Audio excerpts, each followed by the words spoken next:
You're asking a lot of questions about it now. I moved on from that situation. I mean, I understand that. I'm just trying to, trying to get in your mind because, not a lot of players have done what you ended up No, doing. I know that, but it's more to life than just hockey. I think everyone realized that something is definitely not right here. There was like something is wrong. He's not himself. He said he wasn't feeling very well. He just left all that money. You knew that it was more into the situation than maybe it was explained in the media. Berglund shoots, he scores! What a shot by Berglund! The big Swede! 31-year-old Patrik Berglund played parts of 11 seasons in the NHL. 10 of those were with the St. Louis Blues. He was a pretty highly touted prospect, obviously, being drafted by the Blues in the first round. And he had a pretty spectacular rookie season. He had 21 goals and 26 assists for 7 points his first season, and that's a good number for a rookie. I'm a hockey player myself. I was playing in the pro league here, but he was taking the hockey as one step further. So I was so proud of him. The 2006 first-round pick had a solid career. He scored 20 goals 3 times. Bortuzzo the drive, rebound, they score! Berglund again! Out of midair! Berglund loved living in St. Louis, where he was a fixture in the city and in the dressing room. Him and Schwartzy always had some funny comments. They always got the whole room to laugh, so you didn't have a bad day with Patrik Berglund. What was it about that city that ended up becoming such a special place to you? Got to know a lot of good people, like off the ice as well, and I think also the organization and the teams we had there was always a really tight group. After the Blues missed the playoffs in 2018, the team decided to make some changes. St. Louis Blues have made a deal getting Ryan O'Reilly from the Sabres for Patrik Berglund. It wasn't supposed to happen even and be possible. Woke up one morning and I had 100 text messages, 100 phone calls, and it was just a show. Berglund's agent Peter Wallen didn't send his client's 20-team no-trade list to Blues GM Doug Armstrong in time, voiding the clause and allowing them to trade him wherever they wanted. I had a very big no-trade list that wasn't sent in at the time, so let's just say that's not on me, that's on someone else. Of course, we were very, very angry to his agent. He was traded against his will. He couldn't do anything about it. Buffalo would have been one of the 20 no-trade teams probably at the time? Yes. Yes. Well, it is, but yep, happens, I guess. Boy, it's been a tough go for Patrik Berglund since coming over from St. Louis. I wasn't happy about it. From July 2nd, it was uphill from there. Did you try to make the best of it, though? Were you trying to... Yeah, I think I really tried to make the best of it. And it didn't get better. Berglund's role with the Sabres was also diminished. He was playing on the 4th line and was even a healthy scratch. But it was more than that. Mentally, he was suffering. He tried to, have this facade of being happy Patrik, but then obviously inside he felt like there were things like eating him up. He fought himself through practice and then got home and did nothing. Practically he had no life at that time. The more we talked, the more I saw him. He didn't love the game anymore. He didn't enjoy coming to the rink anymore. He didn't enjoy stepping on the ice and stuff like that.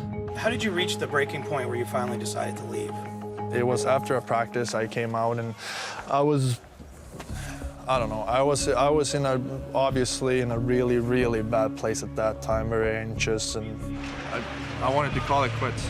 And did you tell anyone at the moment that you actually made the decision? A couple of players I actually talked to.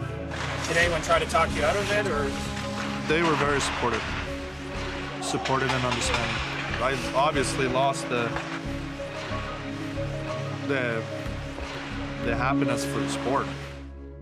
The fact that he would basically take his sticks and pucks and go home was a surprise to everybody. I think they should just, ship him on the first boat back to Stockholm. I called him and he said, I don't want to play hockey anymore. And then I realized that there was something much deeper. He couldn't leave the shock behind him and going forward. It was just a too big thing for him. On December 18th, Berglund walked away from the team and walked away from a guaranteed contract. That was the time when I think everyone realized that, oh, this is for real, this is serious for real. Something is definitely not right here. I supported him all the way, and I told him to listen to his heart. Everybody was talking to me about all the money, but Patrik has never been raised to have money as a factor for life. Do you know how much money you left? Was that part of your decision? I know exactly how much money I left. How much was it? $10, $11 million. I don't know how much money you need for being happy, but I'm good. Not a lot of players have done what you ended up No, doing. I know that, but it's more to life than just hockey. It was actually a simple decision in the end, and since I went through with it, I haven't regretted for not 1 minute. Did you have any idea he was struggling to the degree he was before it came to a head? No, I mean, I don't think anyone really did. I think he kept it under wraps pretty good, and people are dealing with stuff that you have no idea what's going through their mind and what they're battling on a day-to-day basis. So if it meant stepping away from the game and focusing on his happiness and his mental health, then I hope him all the best. When he makes that decision, I think it's really important that all the close friends and families really supports him and just backing up his decision. I think it's brave. He said he wasn't feeling very well, and he just left all that money to go home and recover. I respect that decision, and that it's tough to do, but at the same time, if you don't feel good, money's not everything. Berglund returned to his hometown, Västerås, Sweden, to rest, to heal, and to recover.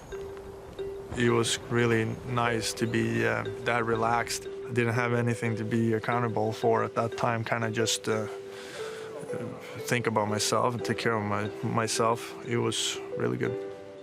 While Berglund was away, his former team, the team he loved, was making a run towards the Stanley Cup. Those nights were hard for me to sleep. It definitely affected me, for sure, yeah.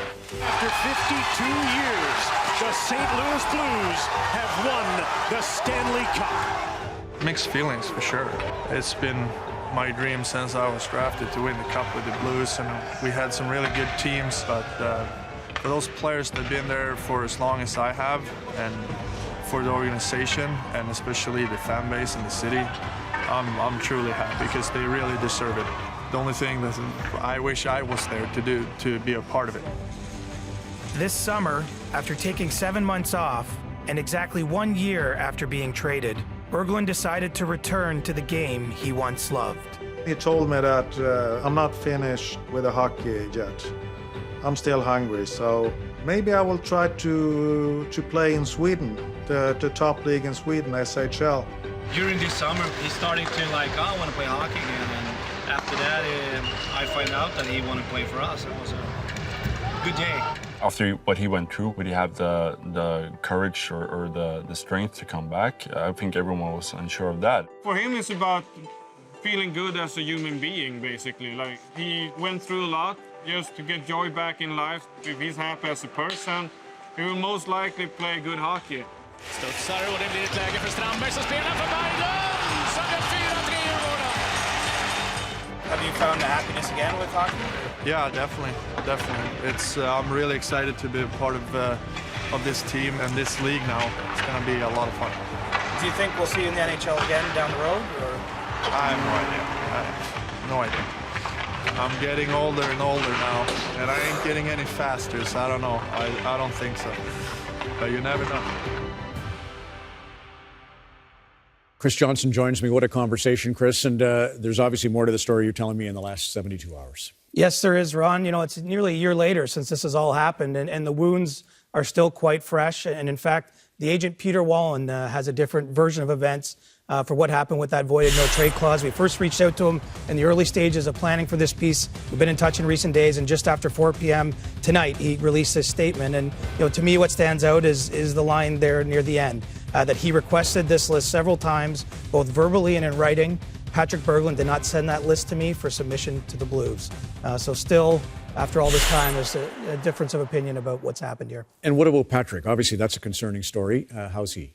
Well, I can say that Patrik Berglund is in a much better place today than he was at this time last year, and even in August when we talked to him. He's back home playing for Djurgården, the team in Stockholm. He's the captain of the team, and even though he's playing for a different sum of money, he's proven that there's more to life than money and the NHL and all the things that we value, and he's doing very well, Ron. Thanks, Chris.